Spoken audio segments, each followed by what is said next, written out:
Okay, sorry. You're good, Kelly? Yeah. Okay, we'll move on. Thank you very much. Okay, item C, municipal boundary expansion update. Kelly, would you like to tell us where we're at with this? Yeah, most definitely. Okay, so this has been on our list for a little bit. And I'm sorry for all the attachments that were there, but it's all information that we've been through in the past. So I just thought it would be good for you to take a review of it. So back in February of 2021, we received a request for a boundary expansion. So this is the request that we received. I've recently gone through this request, and actually the highlighted yellow ones are people already within the district boundaries. So it's really not applicable to them. There's about 11 properties that are in Area E, mainly along Mara West Road, that are making this request. I think at the time when we received this, we didn't go through and verify where everybody's address was and such. Anyway, so we received this request. At the time, council decided to make it a strategic priority and look at a municipal boundary expansion.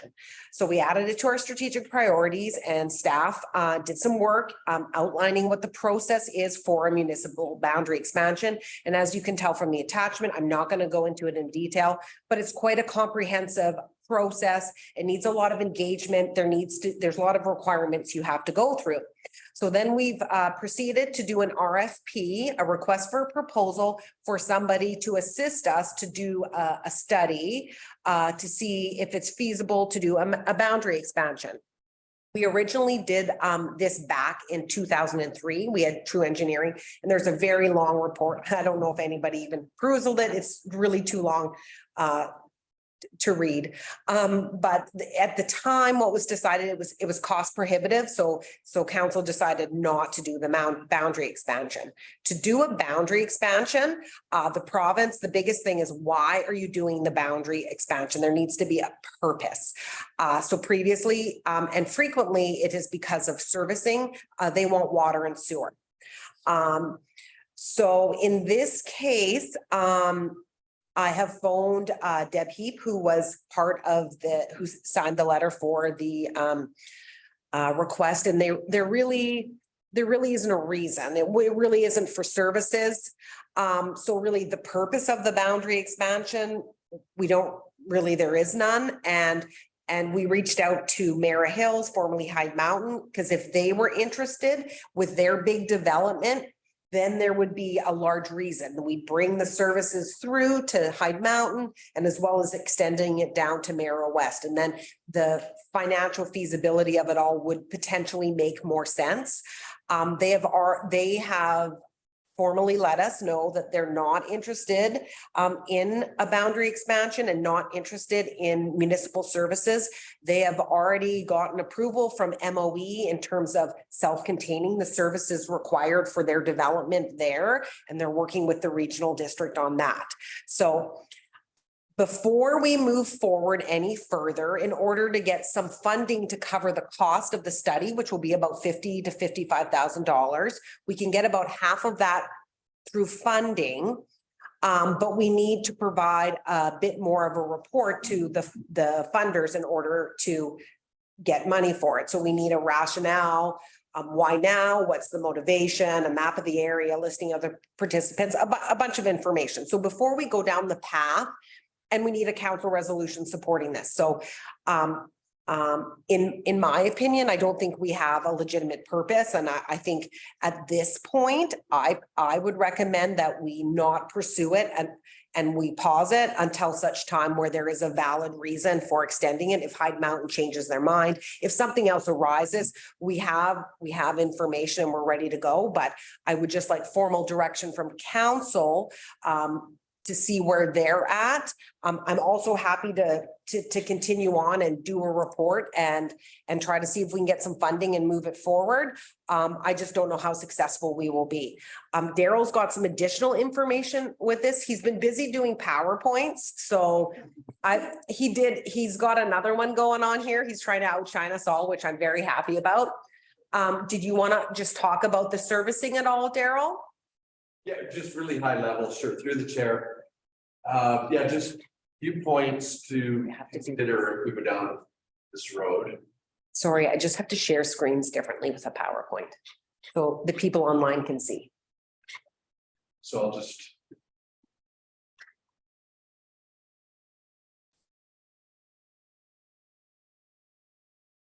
Yeah, some, like I said, high level, just some things we need to consider. Obviously, if we're, you know, when I got pulled into this, I was asked, what would it take to get services over to Mara Hills?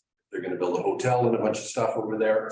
Obviously, we have to look at water distribution, sanitary collection has to come back this way. Fire protection, road enhancement, just some things to think about.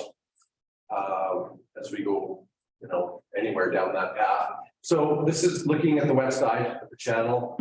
Just a really quick little summary. We've got an existing reservoir here, CPR reservoir here. In the true study, they were suggesting there's a little piece of land up here, I believe. Yeah, it was just up here where they wanted to put a reservoir. So I've looked at their study and Kelly's right, it's a monster of a study. There's some cost associated with all that stuff. We've tried to make them, you know, more applicable for 2023. Because this is 20 years ago, the study was done. So we've juggled some numbers around to see what it would really cost, but it's deficient in where they were suggesting the reservoir would need to be. So I guess high level, the reservoir would need to be higher than what the study says. We would need a minimum of 515 meters above sea level to service that side. Just means we'd have to acquire some land from MOTI because they own that land. So there'd be some land acquisition. We've got the challenge with the IR3 if we're going to run services through there. This is where our services terminate now along Old Spall. So we would have to go essentially a kilometer into Mara West. And then through that little network, we're looking at about another kilometer.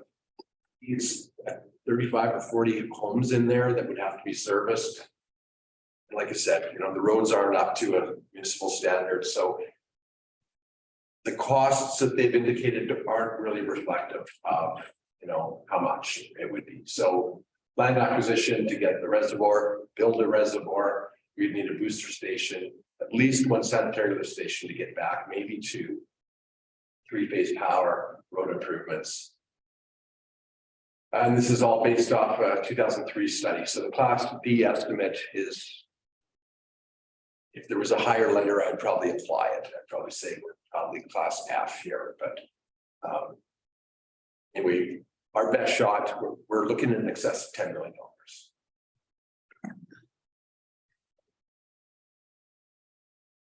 And so, yeah, some of the assumptions in the study were that the services would run along the rail trail corridor, could be a challenge in itself to get that all negotiated. And then the letter that Kelly referred to from Mara Hills. So we haven't done a lot of further work. Once this letter came in, we just kind of let it sit. So we're just seeking direction at this point. And to add to Daryl's lovely PowerPoint, thank you so much. That was fantastic. Is that when you do a municipal boundary expansion, so not only would those individuals then become part of our tax base and pay our mill rate for taxes, but the cost of the sewer extension, that doesn't go on everybody's, not the taxpayers of Sycamoose don't bear that, just the individuals who are getting it. So it's called a local area service establishment. So that's where it becomes not financially feasible because those people who are being annexed in would have to cover the capital cost of those services that would get tacked onto their taxes. So that's where it becomes cost prohibitive unless there's a significant enough development with enough density that would absorb that would make it make sense. Thank you, Daryl and Kelly. Councilor McKay. Thank you through the chair. Yeah, I agree with Kelly. I mean, I don't think we need to bring more studies. I mean, it's pretty obvious that capacity isn't there to make any sort of business case to move this forward. If we had an IR3 being developed and Mara Hills wanted to enter into a service agreement, then scale of economy might make it more feasible, but yeah, I don't think Shandy Cove, like Mayor West or Shandy Cove, just that group of 40 houses or whatever it might be, would even get close to a business case. You know, borrow some money and then match that money and we show them that, okay. That's without the land acquisition and the pump stations and stuff. Probably 20 million by the time you're finished. And spread over 40 houses, and that just wouldn't matter. So I'm suggesting to council or that we don't have the capacity to even pursue this any further than what we already have. And until such time as perhaps Mayor decides that maybe it would be better to enter into a service agreement with us and hire number 3 spots and look at some sort of development. And one question I did have, if we do extend the boundary, for some reason, I think that it has to be a continuous connection. You can't just have an isolated parcel. Like it has to be continuous in the boundary. So how would we make that connection over IR3 to be a continuous boundary? Or am I wrong in thinking that? From my understanding, it doesn't have to be a continuous boundary. There are areas where there's a blob defined that's not continuous. So we can make that piece work. Thank you, Councillor McDade. Councillor Bob Evans has a question. So Bob's comment, sorry, Councillor Adams' comments are, I think we should look into grants to fund the possibility. We can't spend money if it is going to impact budget or raise taxes. It's a lot of money. At the same time, we're trying right now to rebuild our relationship with the CSRD. We can explore options, but we need to give the rebuilding process more time because I believe it is headed in the right direction. Thank you, Councillor Evans. Councillor Beach. To the chair, I agree with what Malcolm expressed. I don't think that really the capacity at this point is necessary to embark on such a large costly project, but I would like to throw out there that and I don't know if we have population density stats or guidelines on where people populating along the edge of our lake become a risk of water quality to our lake water. And I am concerned about that. I don't want us to lose sight of the fact that there are beneficial reasons for gathering sewage, because I'm assuming that most of these places have septic tanks and fields and they're located on close to the water edge.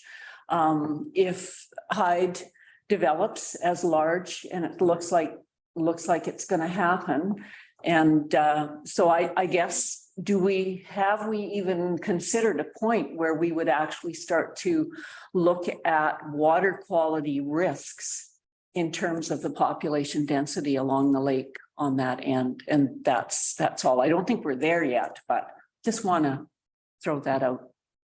Yeah, through the chair, that's definitely a valid point, and we are, when we get wind of that, and we will address that. And normally, if that's the case, it's easier to get grant funding to support the project. And on that note, when I was talking to Deb, who also has a place in Shandy Cove, they said they actually don't want services. They spent over $500,000 2 years ago to upgrade their whole system over there. Yeah. So, yeah. But very valid point. Okay, thanks, Councillor Beach. Councillor Brady. Well, thanks again for a really good staff report. I think this one is very obvious in terms of the cost implications, but I also think we need to be cognizant of how we're spending staff time as well. We have a lot of stuff on our plates. The chance of this being successful is probably extremely low, considering that the Marrow development said they don't even want it. So I think that's the nail in the coffin for me, and I definitely take the staff recommendation that we shouldn't be pursuing it. So thanks again. Thank you, Councillor Brady. Councillor Mayor Anderson. Thank you. I agree with Councillor Bailey and I agree with staff, and I want to thank staff for doing all the work that they have done on this. I think we should just set this on the shelf right now. We don't have a majority of people that want it. So you're right. There is no business case for it. So I think we should put this on the shelf. Thank you, Mayor Anderson. Yeah, I would like to just comment with one thing about it is, when we first looked at this, we were dealing with a previous or another owner of Mare Golf Course. And he had indicated that they wanted the boundary extension. And then once we found out they had a new board of directors, the new board said, no, we don't want a boundary extension. So I agree with everybody. It is a big nut to crack, and it's not worth it. And we'll keep it on the back burner, and if something changes, then we'll be ready. But we have a lot of information, and staff did a good job putting everything together. Okay, Kelly, one more thing. Can I special request a resolution from the committee, just so it makes it clearer when we're looking back in our records and trying to find stuff, to give staff some direction here, versus having to, that the committee directs staff to pause the municipal boundary expansion project until such time as the future, until such time as sometime in the future when a need is deemed. I'm not wording. Okay. You know what I mean. Make sure it, yeah. Adequate. Yeah. Okay. Can I have a mover on that? Councillor McCain, or discussion? Can you friendly amend my resolution? I was just thinking part of that the district decision was that look at the expansion boundary or annexation until such time as the capacity triggers a proper business case. Okay, perfect. Okay, can I have a mover on that? Councillor Beach, seconder. Councillor Bailey. All in favor? Opposed? Carried. All in favor. Thank you. I appreciate that. Okay, thank you very much, staff and Kelly and Daryl for putting all that together. Next item D is disposition of Crown land. Scott, I had you down there. Did you have a little report you want to give us? We can discuss it after. Thank you, Mr. Chair. So I just prepared this drawing of the Crown land in question. So it's just south of the Bayview subdivision, and then just kind of north and west of the CSRD landfill. It's one big piece of property, and the town boundary is actually kind of that red line where it becomes a blue line. So there's a portion of the property that's outside of the district sick lease boundary, and then the blue portion is within the district sick lease boundary. Yeah, the blue portion, I believe, is 13 hectares in size. Just scroll up a bit, Kelly, you can see. Oh, it's in here. So the blue portion is 13 hectares in size. I believe staff made some inquiries about this maybe in the fall or the summer of last year. I don't think we got very far, but yeah, at that time it was brought up at council, and I just thought to bring it up again and see if again, if council wants staff to pursue the what it would take to acquire this piece of land from the province. Okay, thank you, Scott. I just wanted to disclose and let everybody know that I brought this forward. It actually sits in between Brenda and I's property, my wife and I's property, and my boss's property on the other end. And my boss, Mr. Maris, had asked the Crown if he could purchase that property and go through the process of purchasing it, and because he would use it as a flight path instead of going over the 2 mile subdivision. So Crown land, or the Crown front counter, had indicated that the first thing was start your process with First Nations. We called Ray Cormery, where he came out and walked the property with me last year, and saw no reason why it shouldn't be in the district of Sycamores. So we went back to the Crown, and then since then the Crown one of the supervisors said, no, That's designated it more of as a reserve, but they couldn't really tell us what kind of reserve, like a park reserve or is it a, what kind of reserve? Is it the dump, or the dump reserve or what, they didn't. But they indicated that the only way you get that out of the crown would be for the district to apply for it. So I went back to my boss and I told him all this and he said, well, if the district wants to purchase it and then I'll buy it from the district or the district, he wouldn't buy it. It would have to go up for tender or not tender. It would have to go up on bid. And it would be open to the public for anybody to bid on it. So anyways, I still think it's a huge asset for the community of Sycamoose. Whether it's in somebody else's hands, paying taxes on it, it's 30 acres or more. Or just the district owning it and it becomes, district property. It is a huge asset. It's sitting there doing nothing. It is a little bit rocky and rough to get to. There's no actual physical road to get to it. So that is kind of like landlocked. There's a small portion on the bottom corner on the highway, but I don't think highway and you could really access the off man road because it's straight up vertical. So anyways, it's just something that we talked about last year, the previous council, I think the mayor better to support it. It was voted on to support, but being that it's a new council, we thought we'd bring everybody up to date. Kelly thought it would be a good idea too, to bring everybody up to date.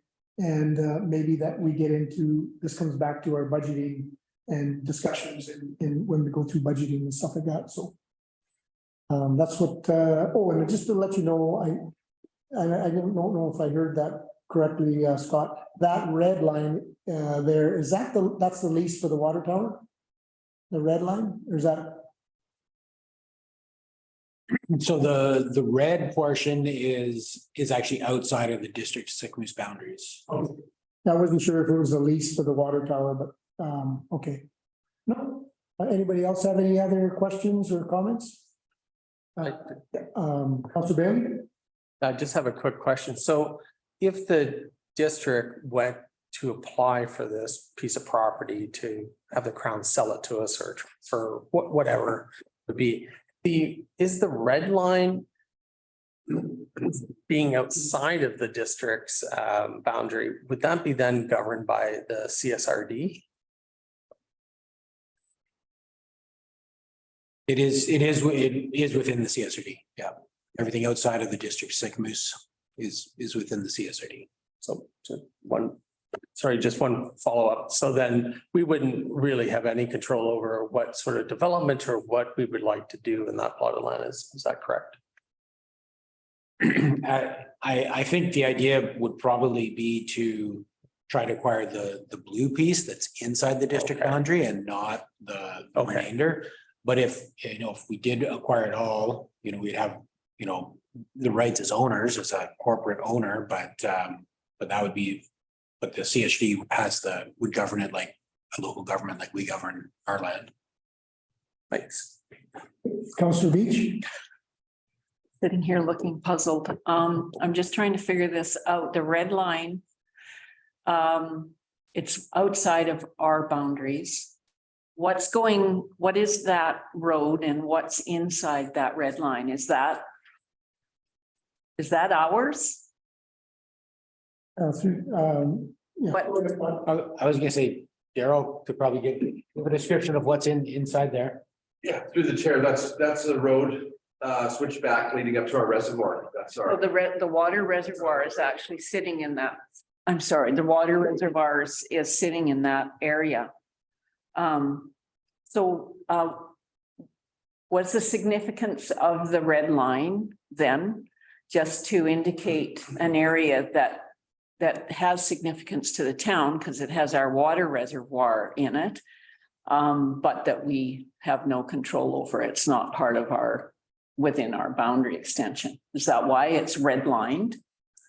If I might add, Pam, I kind of remember when that property came up for tenure and or for lease, and it kind of doesn't match the lease that the district had for the water tower. So I don't know if it's that big, but that area is a leased piece of property that the district leases for the water tower. Oh, Okay, It's not, even though it's in the, it's not in the district. it's not in our boundaries. Okay, It's the reason I said this and Guy said this, it would actually square the entire community up by putting that blue piece in the boundary or in, you know, whether it be district owned or privately owned. It would kind of square it up because on the other side of that is Mr. Harrison's property. And on the other side of that is Sycamore's houseboats. So it would kind of square it all up. can I ask one more question? If we own that area of interest, the blue area, would it impact or make any difference to, we've talked about extending a pathway and a connection from 2 Mile into town along the roadway? Does it impact on that at all or improve that ability? Oh, okay. Not impact because there's actually a service right away through there and the district has a service right away and the actual walking path is on top of the right away. So it would impact that. Okay. And just for further clarity, so I brought the map up. It's one parcel here. So the whole thing is one parcel. The red chunk is just in the regional district. The other blue chunk is within the district of Sycamore. So it's really one parcel. Yeah. Anybody else have any questions? Councillor McKay? Thank you, through the chair. Yeah, if we're gonna go through all the bureaucratic groups that get that blue chunk, now why not? We already have a lease for the water tower. And it's one parcel. Anyhow, well, why don't we go for it all? And I think it would be beneficial to the district to own it. Maybe not own it, but have a lease on it. So if we did pursue it, would it be sort of like in form of a 100-year lease for a nominal fee kind of thing? Or would it be actual disposition of Crown land and transfer of title? What would that look like if we did do it? And why don't we take the red chunk and the blue chunk then? Because it's already just one, it's already a parcel. If we just took the blue chunk, we'd have to send legal surveyors out there and survey off subdivide it basically. Why do all that one? It's already all surveyed as one parcel. Let's do it all because we need that one section for the tower anyhow. Why not put the blue section under our control too? So I guess a couple of questions there. Would it be a long-term lease? Would it be a transfer of title? And why not go for that larger chunk? Good point, Malcolm. Yeah, so I don't have answers to all your questions, but what I think we can do is we can gather some information and we can bring it back to a finance committee to see, the process, the timelines, the cost, if any, to go through this and figure out exactly what we want to do. Really, this was to see today if there was an appetite for council for this committee to direct us to, there is a bit of an appetite. Let's figure out some of those details.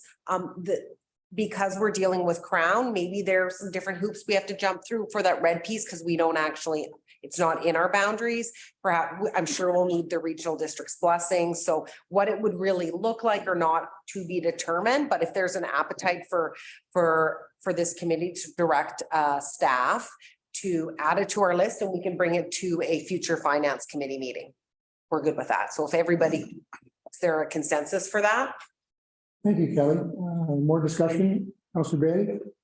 no, I would just like to make that motion to direct staff to further explore this possibility. Okay, perfect. Okay, that's great. That's a motion. Can I have a seconder? Councillor McKay? All in favor?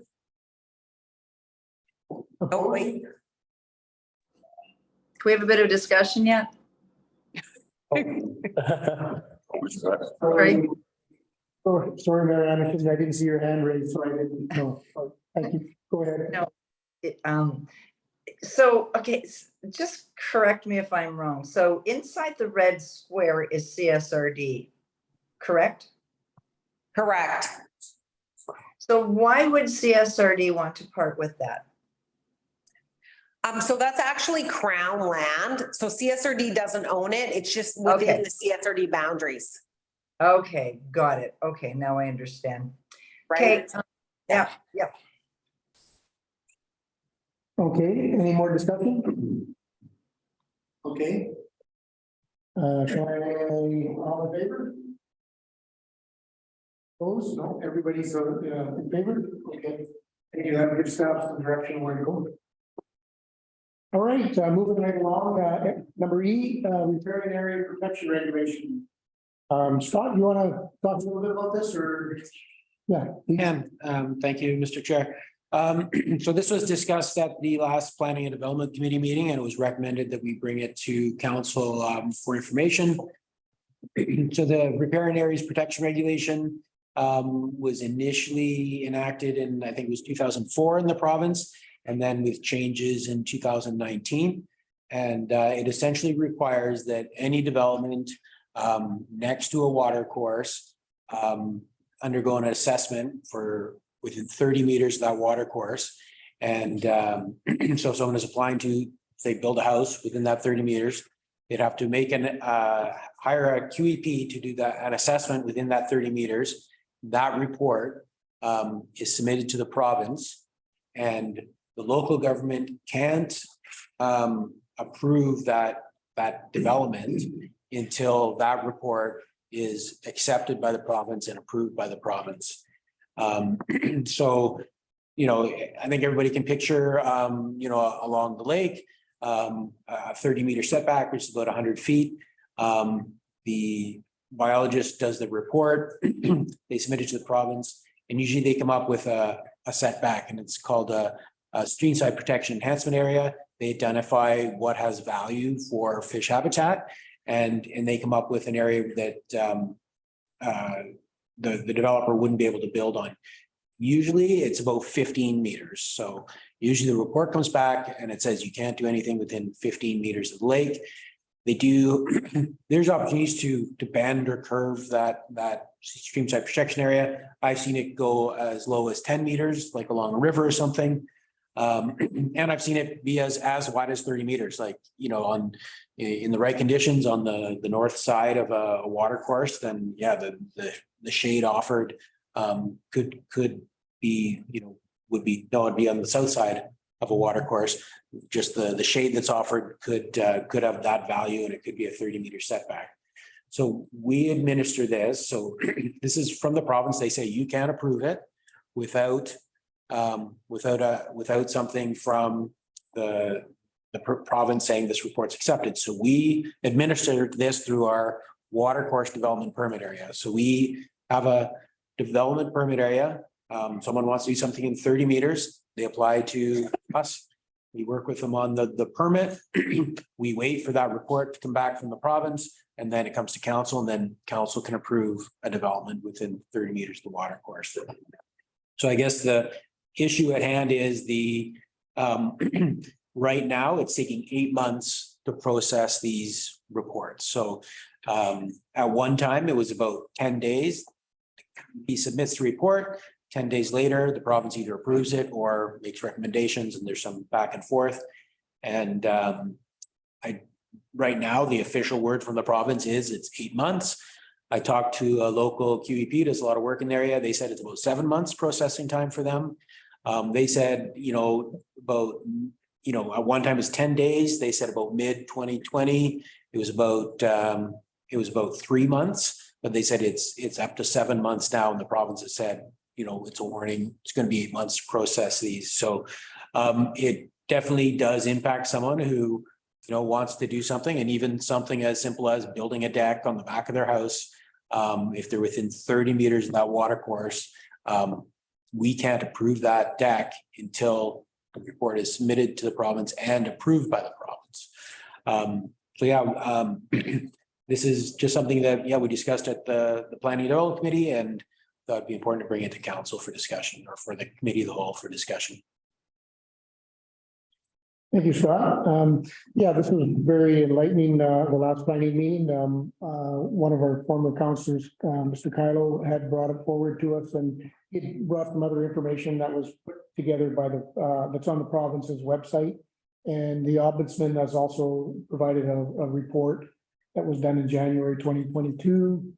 And yeah, we learned lots.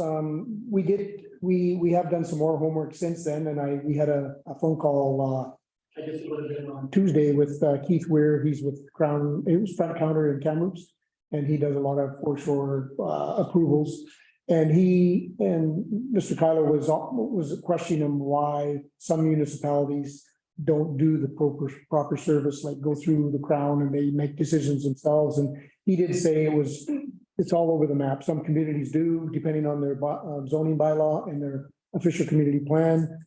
Kelowna's seems to be a little different. They kind of do their own thing. There was Peachland and Summerland. They have their own head lease. They make all their own decisions within their own community, and it's a lot quicker. So yeah, so we learned lots. I mean, some of our approvals, whether it be water approvals on the waterfront, or even a section 57 on the side of Owlhead Mountain, it's taken the Crown a long time to get those through the process and get them back to the rec sites and trails people or whoever. So we're just trying to speed the process up. I think we're learning more. I know Kelly, I sent her an article in regards to Summerland or Peachlands head lease and how their applications go forward. So Kelly's going to do some more homework, and we're just trying to refine the system. And as we talk later on about resolutions, this is one resolution that I feel that SILGA and UBCM should have is to somehow try to make this a clearer picture for QEPs, qualified environmental people, or municipalities, or province, or the federal government. There's just so many different crossovers here that nothing's getting done, and it just takes so long to get anything done. So we're just trying to smooth the process, and we're still working on it. And but I think we still need to look at our OCP and our bylaw reviews, or not so much our bylaw, our OCP, and look into the head lease. So that's where we're coming from in the planning department. Councillor Bailey, you have something you want to add? Well, yeah, I just want to add to that. I think we had a really good discussion, as you said, Mr. Chair, at the Development Committee. I just would like to add that I don't feel, I mean, if we're going to put regulations in place, and the province are going to put regulations in place for well-meaning protections, then they actually have to be able to produce a response in an appropriate time. I don't feel 8 months is an appropriate time. I mean, one of the things that we did talk about at the Development Committee meeting is there is an actual concrete wall, and the person who's applying for a deck that's behind the concrete wall. There is no riparian area there that hasn't already been impacted. So there's really two issues here. One is a riparian area where there would be an impact, and one where there's a development already in place. That's already done. That's been done for many, many years. And I'd like to see at some point us having some communication with the province saying, we don't find this acceptable as a municipality, that it takes 8 months for you to get back a response. And we're slowly getting to the point of where it's kind of creeping, as Scott said, that it started out 10 days, then it started out at 3 months, and now we're up to 8 months. And I think it's something that we're increasingly seeing, that these delays are getting to the point of where you can't do anything. And it's not responsible regulations. I mean, we can only have regulations if people buy into it. And if you are creating regulations to the point of basically you're stopping anything from happening, I worry what that does to other regulations that we need people to buy into and to say, these are acceptable rules.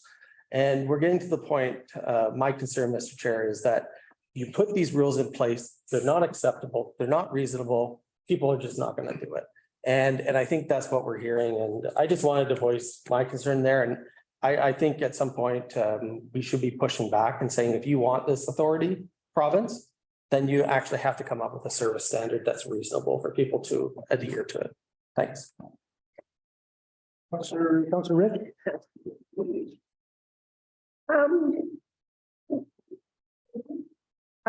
My question was, if we went through with the head lease, and what would that cost us for staffing, and what, when we take that power away from the province, And hopefully we can move at a faster pace than they do. Again, what is at our cost to do that? Do we need an extra person? What kind of expertise? And what kind of hoops do we need to make the right decisions before we let someone build a deck or within their, outside the 30 meters, if it's 10 meters or 30 meters or whatever. How do we need to look at why it's taken the province 8 months to get there and the expertise needed. If Sycamus decides that that's what we're going to do is take over doing that, what kind of experts do we need on board and do we have them or how do we get people to that level? All good points, Councillor Rich. I think Kelly's still got lots of homework to do. She was going to talk to Summerland and Scott's got some homework. We're all working on different avenues just to kind of get a clearer picture of why it's taking so long. So I agree. Mary Anderson, do you have something to add?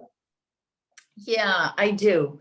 I think that we should direct staff to explore the head lease. I don't know if we need to make a motion to do that, but I would also like to have a look at our processes and procedures by our bylaws and I'd like to see us having more control over that, even if we don't have a head lease. So I think in perhaps some bylaw changes, or I don't know the process, I guess, Kelly, you guys will have to dig a little deeper in that just to get us more jurisdiction over what's going on in, Sycamus, giving our municipality more authority. I mean, the government hands down a lot of things to us, and then like healthcare and things like that, and they're downloading so much, but they're not giving us any space to grow our community without making it difficult. So there's got to be a process or something that we can look into, or bylaws, to make it easier for us to make those decisions.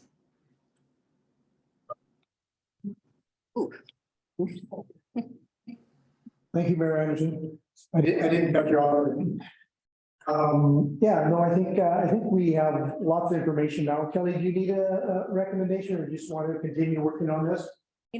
Just leave this one with Scott and myself and we'll look into it. We'll phone. So there's 2 municipalities in BC that currently have a head lease, and that's Summerland and Peachland.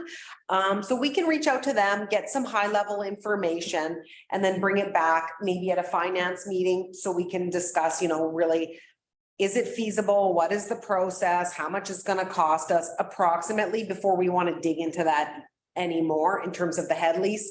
And to Mrs. Mayor's point about internally looking at ways, Scott and I will just take that back. It's been talked about at a planning and development committee previously. And so now that there's an appetite from council for us to see what we can do, we'll look into that as well.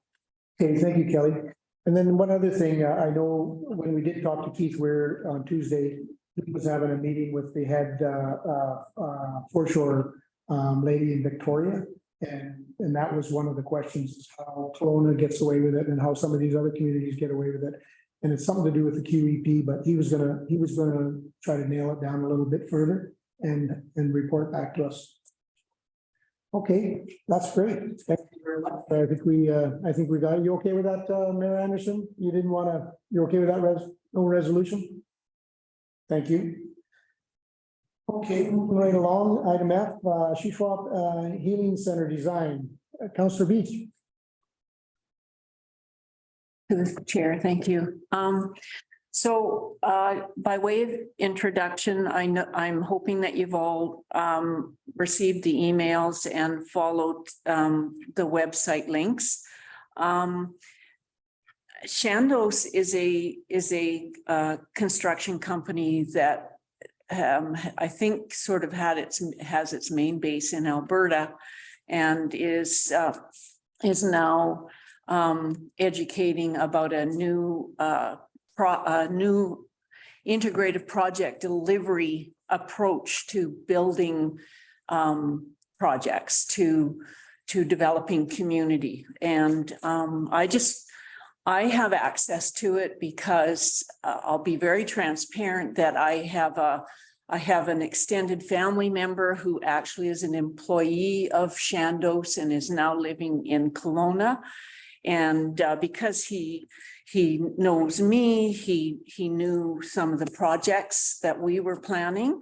So this information about how they do things came to me through this individual who's connected to me. I'm very interested in it. It has a high social impact on the whole process. It has high community buy-in and involvement. Sort of the gist of how the integrative project delivery works is that there are many companies now led by Chandos across Canada, construction companies that are doing their projects this way. The planning and design begins really, really early, and it starts with the whole community and all stakeholders. So right down to the construction industry itself, the people who will be doing the tradespeople. It involves everybody. And so what they are trying to achieve is to achieve buy-in on a project and the value of working together, and that it's owned by everybody and that everybody's going to have a benefit.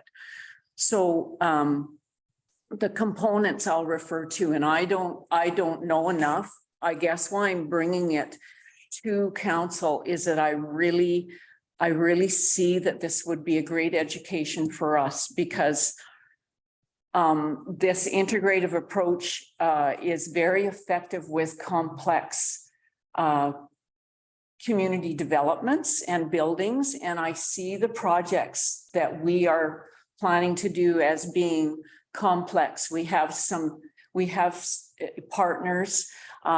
We have several partners in everything that we do. And I do see that there are some complexities there, and we need to make sure that everybody is bought in and has this feeling of ownership. So to me, it felt like a good thing for us to learn about.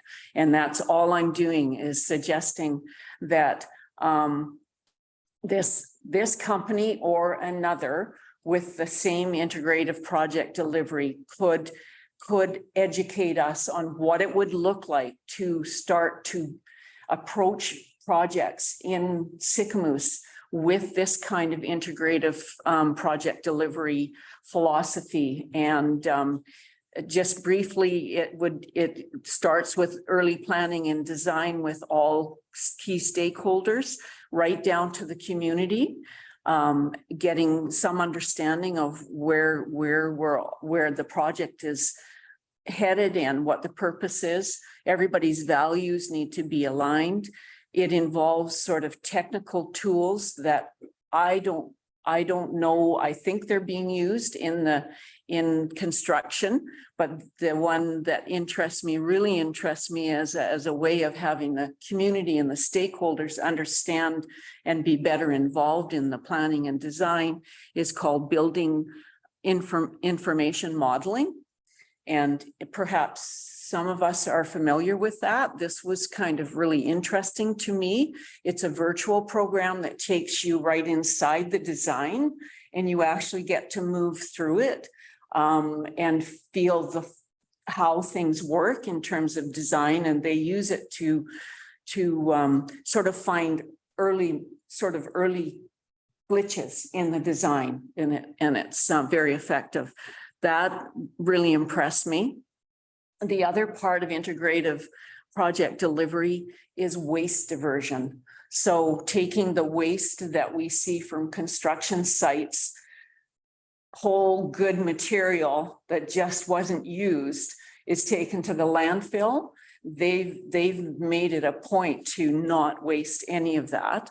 So the waste diversion program, in one case, one example I have here, 92% of the waste was redirected and used. It didn't go to the landfill. So these kinds of things are important in this project delivery model.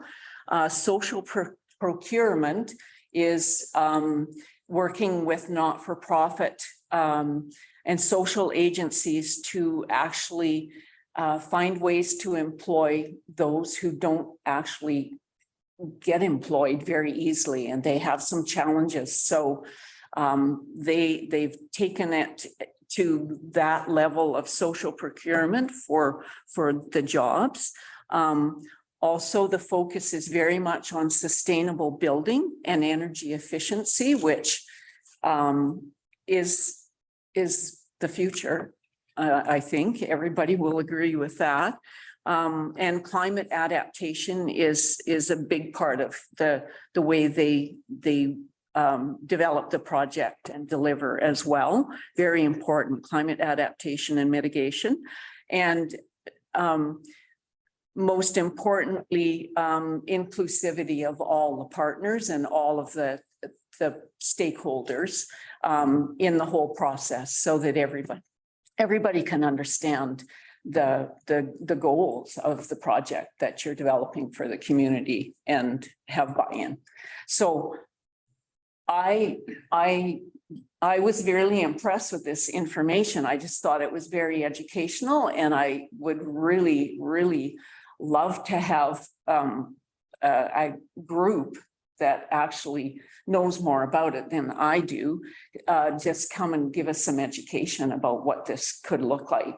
And I see that the city of Kamloops has actually started to use this kind of integrated project delivery format to do all of their projects. Maybe Kamloops would someone from there would be a good place to start in terms of having someone come in and share how it's gone for them and why they've decided to start using this IDP is for short way of doing projects. So, and I just wanted to throw it out there and see if you guys had any thoughts on it. So. Thank you, Pam. Okay, discussion. Anybody have anything you want to? Okay, Councilor McKay. Thank you through the chair. Yeah, Kamloops has been doing that for a while, and it wouldn't hurt to reach out and see if they could do a Zoom delegation to one of our council meetings to share best practices and how that's working. I don't see anything wrong with that. For the next agenda topic is our Shuswap Healing Center. So I don't think we could jump into it that quick on an existing project, because that's a design build and a project. We're already under contract for that. I support social procurement and inclusivity. When you involve inclusivity, then everybody knows their part in the project, and it actually stops cost overruns, and it does. It is proven. This process is proven to bring projects in at cost. That's always a good thing for any municipality. So it wouldn't hurt to ask staff to reach out to Kamloops and see if they could do a in-person or a Zoom delegation to a future council meeting. Thank you, Councilor McKay. Anybody else have anything you'd like to add? Mayor Anderson, go ahead. Yeah, I agree with Malcolm and Pam. I think that we should get a delegation and just, let them share their successes and see if there's any value for us. I mean, I'm sure there is, but yeah, I think we need to learn more. I agree. Thank you, Pam. Thank you very much, Mayor Anderson. Yes, thank you, Pam, for doing that forward. Yeah, we'll see if Kelly can reach out to somebody and Kamloops and see what we can find. But because Malcolm said we're kind of well on our way for the healing center, but we could talk about well too. But that's great. Okay, moving right along. We're now back on our final late item, which is item G, the Shuswap Healing Center project communication. Kelly. Oh, this is me. Well, so there was some communication via email about communication of the healing center. So I thought, let's just talk about it in a group, in a public meeting, about communication of the healing center moving forward. So I don't know if council wanted to start, because I know Pam and Ian had some comments about questions they were having and, methods of communication, and then we can go from there. Okay, Councillor Bailey? Sure. Well, I guess maybe just start off the conversation is that I guess everyone's well aware, there's a lot of discussion around town. I think there's been some recent developments, and kind of the point that I was trying to make in my email that we shared with council was, we just need to be very, I think, honest and clear on where the process is at this point. We know we have a delay. We have a delay of somewhere between 9 and 12 months. We know that we're going to have to look at the budget as part of the finance, the finance process. And I just want to, make people aware that there's a lot of different avenues in which they could have their opinions heard. And there's things that are coming up that if they want to be involved in a discussion around budgets, those are the finance committee meetings, and that's what they're there for.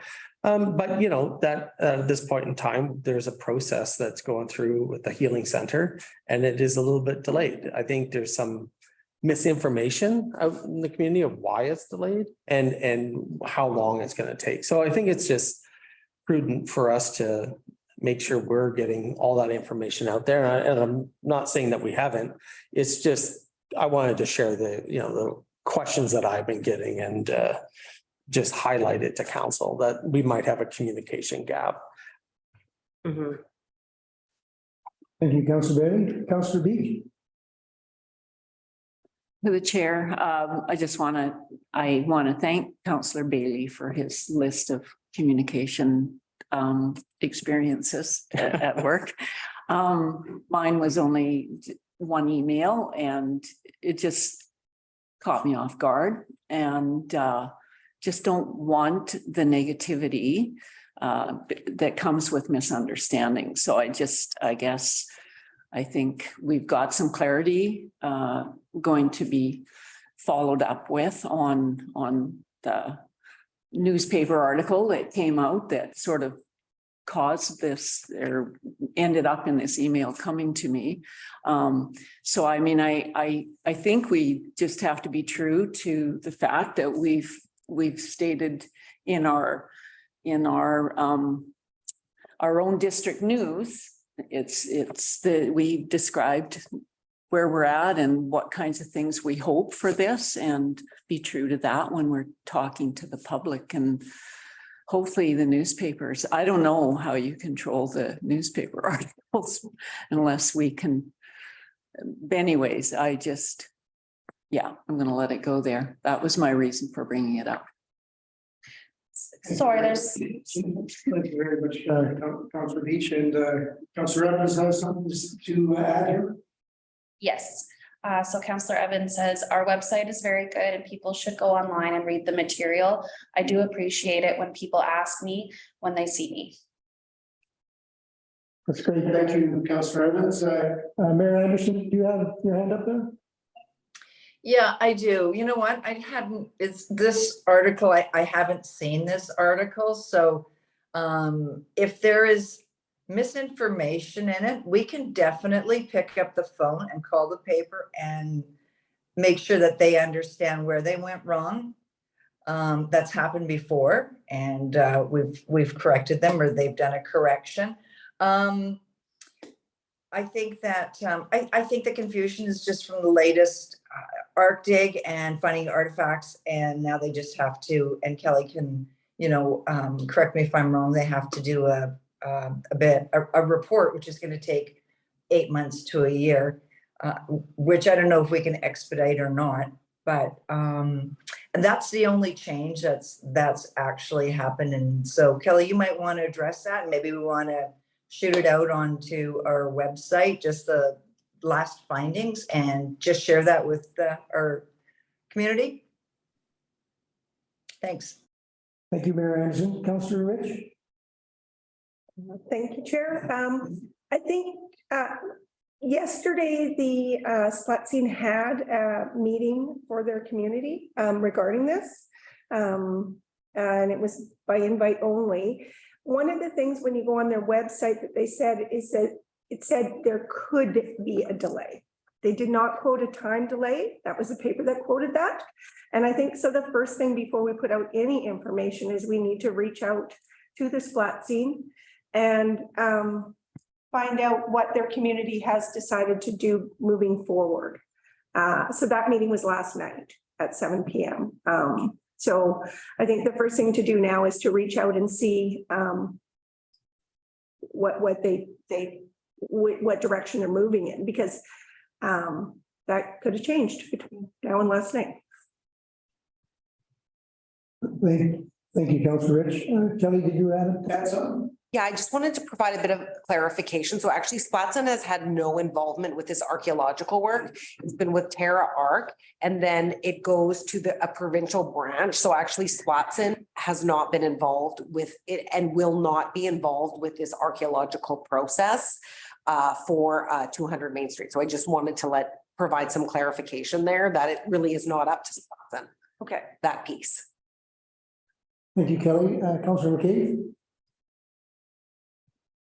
Yeah, technically, it's not. But the only reason CARE is out there is because they are sanctioned by Splatson, because Splatson didn't have the capacity themselves. So it's already been a bottleneck, if you will, from our last project meeting in Edmonton. At that point, I suggested actually Terra, because I had worked with them in the past. You know, the owners, Kevin Duhigg and Dan Victoria.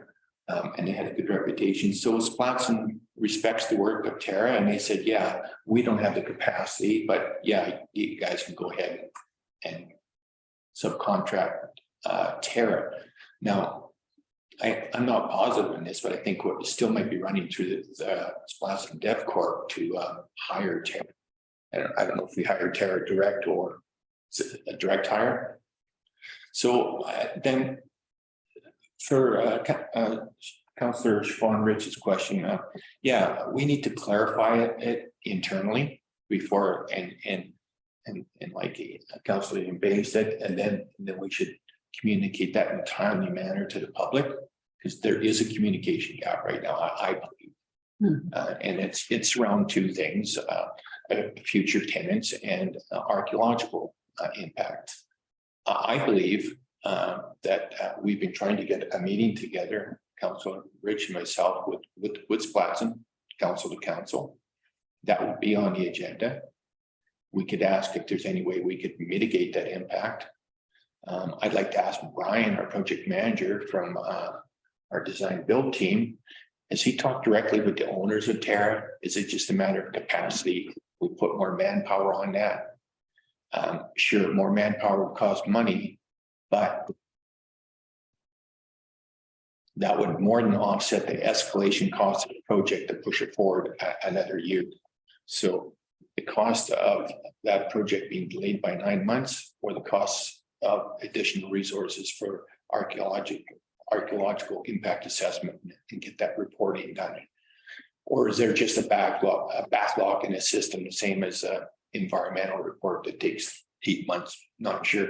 Anyhow, we should clarify it with the project manager, Brian. Ask Brian if he's talked to the owners of the company, Kevin Duhigg and Dan, and see if they could put more resources to that to mitigate that or scheduling impact there. And that's one impact, and I know there's another one. And I think we need to move that from a staff level to a council level to discuss that impact, to see if we can mitigate that. I don't think our community can afford a 1-year delay in this project for the cost impacts. So I think we have to be, if staff's at a roadblock, then I think council can jump in and maybe bust the log jam. Thank you, Mayor McCabe. Mayor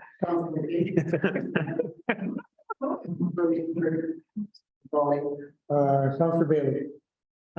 Yeah, maybe I can just suggest something to staff. There's a lot of questions around what is this process now, and my understanding is that it's really provincially mandated, and it's a fairly well laid out process that we have to go through. It's not really optional. It's not, there's not really a shortcut per se. So I wonder if we should just put that on our website or create something that says, here's what we need to go through now, items were found, and this is the process. And here's generally how long it kind of takes. I mean, obviously things could go faster, but we also, I think, have to be pretty clear that it could take longer.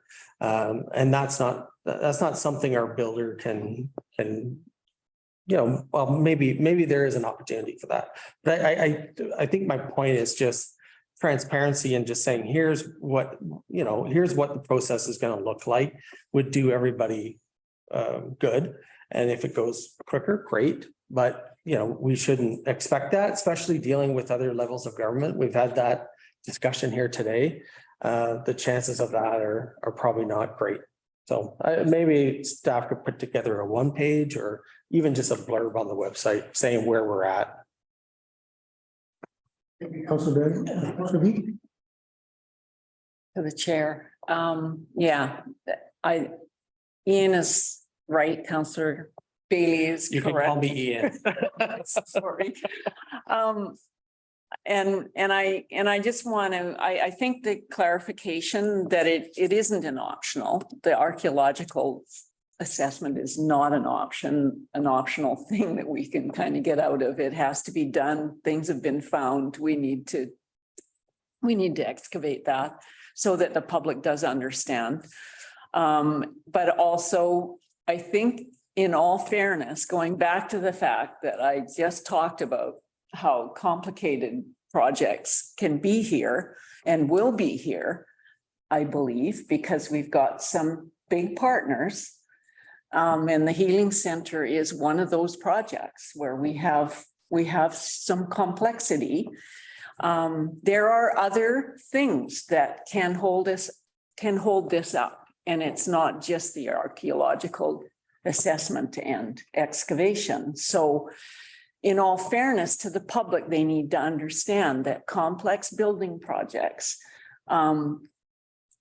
they're complex, and sometimes it takes a while to get all of your partners lined up in a row and onto schedule. And we can't, we have to deal with that. And they have to know that we have to deal with that. So thank you. Thank you, Councilor Beat. Councilor Evans, you have something to add? Councillor Evans says we cannot hurry the process of archaeological work, as frustrating as it is for us. Thank you, Councilor Evans. Anybody else have anything else to add? Kelly, would you like to say something? Yep. Yes, I would like to. Thank you, Chair. So I've heard everybody loud and clear. I actually have a meeting with the project manager and the builder on Monday. And so I'm gonna get some more information because they're trying to get some clarity as well. In terms of the process, timelines, financial implications, all those kind of goodies. And so once I have that information and can articulate it in a lovely way, I'll share it with everybody, and then we'll share it with the public as well. And I was also thinking, the Healing Center is one project that's pretty large. We also have this housing project that's very large. And I think those are two really big projects that we have on our plate, and the public deserves to know what's going on with them. We've had a new council, a new CAO. We have some budget meetings coming up where we're going to get some information together. So I think once we've made some decisions and know what direction we're going and work out some of the kinks in the numbers in the next month or two, that we should do some kind of project update, almost like a mail out, having a Healing Center on one side, housing on the other, and just give the community something that they can touch and read and stick on their fridge if they want to. We may not have all the answers, but at that point, when we feel like we have enough information to articulate some of the key things, we should put that out there to stop, to try to mitigate some of the back and forth. But we'll see what we can do to get some more information on that archaeological piece. And we are working with Interior Health as well. They have just told us that there's a 6-week pause because of the surge in COVID. So now they're not really doing we basically can't speak with them for 6 weeks. They're have been forbidden to on anything unless it's this COVID surge related. So really that piece is very essential too. It's just as important as the archaeological piece in terms of getting that aligned with this. So we are pushing super hard as we can without being disrespectful. I realize the urgency of all of the pieces. So I hear you about the communication. We'll try to get some information together. And I think, you know, once we finish our budget meetings and get into the end of February, I think everybody will feel better about all the projects and kind of the direction they are. And then we'll be able to have more information then to communicate as well. Because we're not trying to keep things hidden. It's just they're coming up one by one. And so we do want to communicate as best we can. And we will do that. And thanks for the input. It's all good. Thank you very much, Kelly. Everybody else good with that? Okay, that's great. Thanks very much, Kelly. Really appreciate all that. Thank you. Moving right along, last item here is mayor and councilors reports. We'll start off with Mayor Anderson. You have anything to report? I sure do. Thank you. Okay, so since last council meeting, we've met with Chair Flynn and CAO John McLean from the CSRD and had a very open and frank conversation with them regarding the rail trail and other shared interests. From them, we also requested a letter of support to MOTI regarding the Bruin Bridge because it's on our radar right now because it's a problem. And we had a in-camera meeting, not called by the District of Zikmuz, called by the MOTI. And yeah, there's a few more roadblocks and delays, and this has been 8 years. And our bridge, I understand they're repairing some of it today, but literally is falling apart. And it is Trans-Canada Highway and connects our two communities, Zikmuz to Seminarm, but always also connects us to the West Coast. So I think it's really important that we make as much noise as possible to get that project moving as quickly as possible. I also met with Derek Sutherland. He's the team leader of protection services for the CSRD. And I met with him just to get an update and briefing me on processes and procedures and programs for our community. So that was very beneficial for me. I also attended the Planning and Development Committee meeting chaired by Councillor Bushell, and board members are Councillor Bailey, Deb Heap, and John Braun. And I see that and beneficial, and this is how it should work. Those items that were discussed at the Planning and Development Committee were here today, brought to council to have a discussion. So the process is working. So it was good. And that's it for me. Thanks. Thank you, Mayor Anderson. Councillor Evans, do you have something to add? Councillor Evans, his report. I am excited about our daycare announcement later today, which is the culmination of a lot of work from our staff and the resource center. I really want to thank our staff for their hard work, particularly our CAO, Kelly Bennett. Thank you, Councillor Evans. Appreciate it. Councillor Bailey. Well, just working through planning and development committee meetings, we've had some really important, I think, discussions there that are touching on some larger issues that the municipality is confronting or experiencing as well.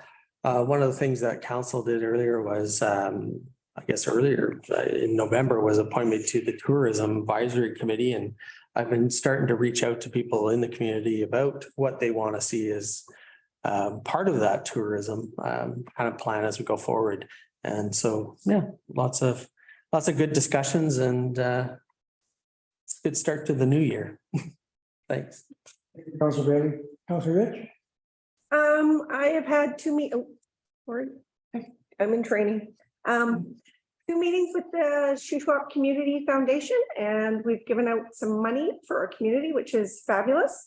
And it's been great working with those folks. Been listening in on the planning and development meetings, which again, learning lots about the town and what we're doing there. And looking forward to the housing meeting tomorrow. So if anybody wants to come out, we will be here at 1 o'clock. Thank you, Councilor Rich. Councilor Deeds? I missed my first planning and development meeting because it was the first one back in January, but I am planning on attending as many meetings as possible.